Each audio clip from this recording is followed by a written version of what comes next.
I'm sorry, you have exceeded your time, ji. Thank you very much. The last speaker for this discussion on national integration, Sayyid Adnan Kakakhel Sahib, seat number 93, Jamiatul Ulum Islamia, Banori Town, Karachi se ताल्लुक है इनका. Jamia उलूमुल Islamia Binori town Karachi. मेरे साथियों ने कल भी इस मौजू के ऊपर बहुत अच्छी बातें की. आज कोशिश करूंगा उन्हीं बातों की रोशनी में इसको बिल्कुल मुख्तसर अंदाज में पेश करूं. इसमें दो राय नहीं है कि हमारा सबसे बड़ा बहरान नजरियाती यकजहती, फिक्री वहदत और इत्तेहाद व इत्तेफाक से महरूमी है. मगर सोचने की बात यह है कि ये महरूमी 58 साल गुजरने के बावजूद अभी तक क्यों है.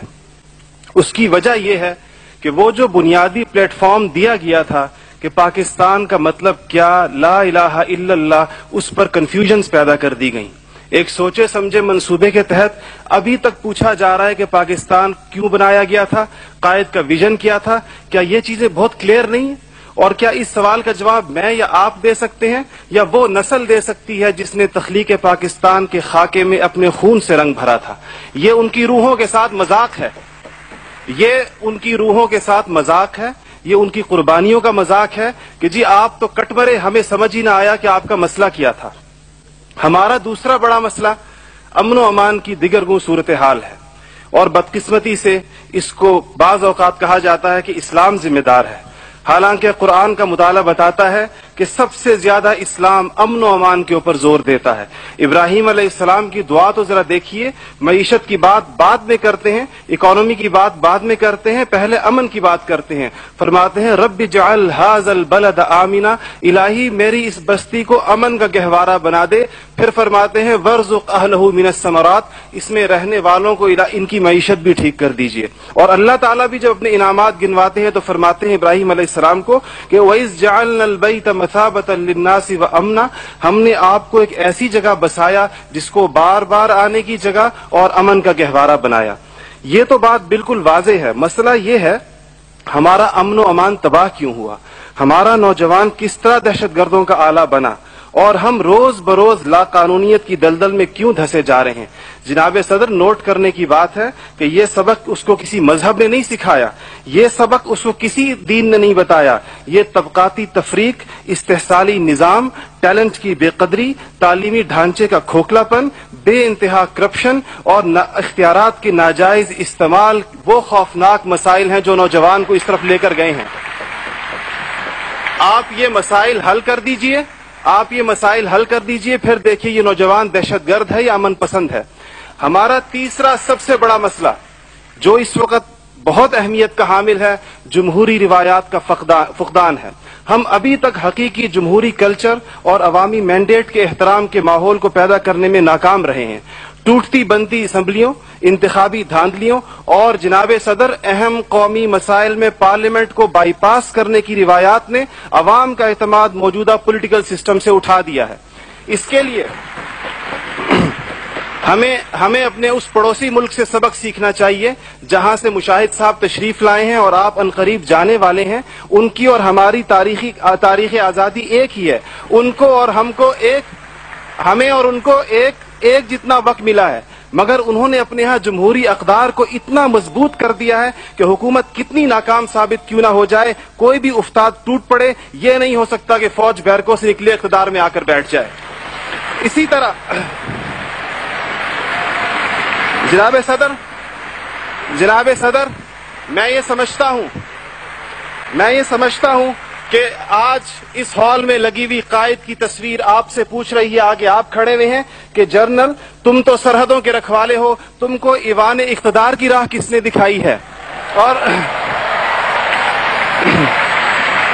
जनाब वाली, जनाब आला, हमारा तीसरा सबसे बड़ा मसला एलीट क्लास इकोनॉमी है.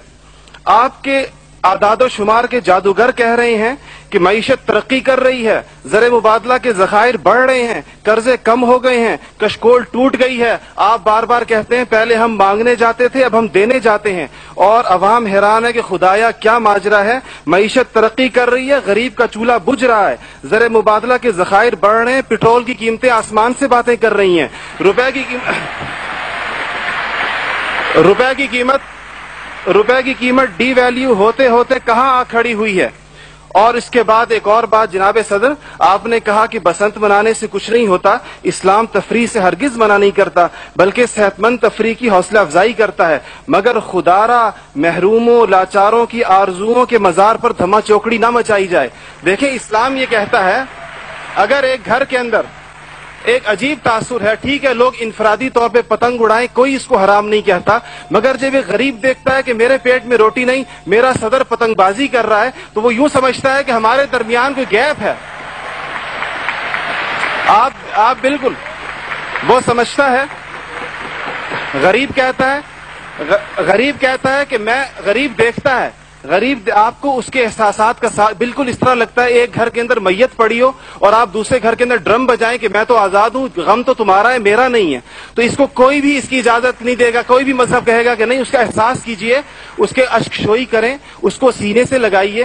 اس کے علاوہ جناب صدر ایک بہت اہم بات جو ہم محسوس کرتے ہیں کہ بعض مسائل آپ کے لہجے کی کرختی کی وجہ سے خراب ہوتے ہیں. آپ بلوچستان کے عوام سے کہتے ہیں تمہیں ہم وہاں سے ہٹ کریں گے, تمہیں پتہ ہی نہیں چلے گا ہم نے تمہیں کہاں سے ہٹ کیا ہے. یہ چیزیں آپ قوم کے بڑے ہیں, آپ کو بالکل قوم سے اس انداز میں گفتگو کرنی چاہیے جس طرح آپ اپنے بیٹے بلال سے گفتگو کرتے ہیں. آپ کو اس کے جناب صدر آپ کا لہجہ جو ہے, وردی کی بات میری بہن نے کی, وردی کی بات تو آپ نے خود 14 کروڑ عوام سے کہا تھا میں 31 دسمبر کو اتار دوں گا, پھر قوم کے وسیع تر مفاد میں آپ وعدے سے مکر گئے. تھینک یو جی, شکریہ, مہربانی, تھینک یو. آپ کا ٹائم ہو گیا ہوگا جی.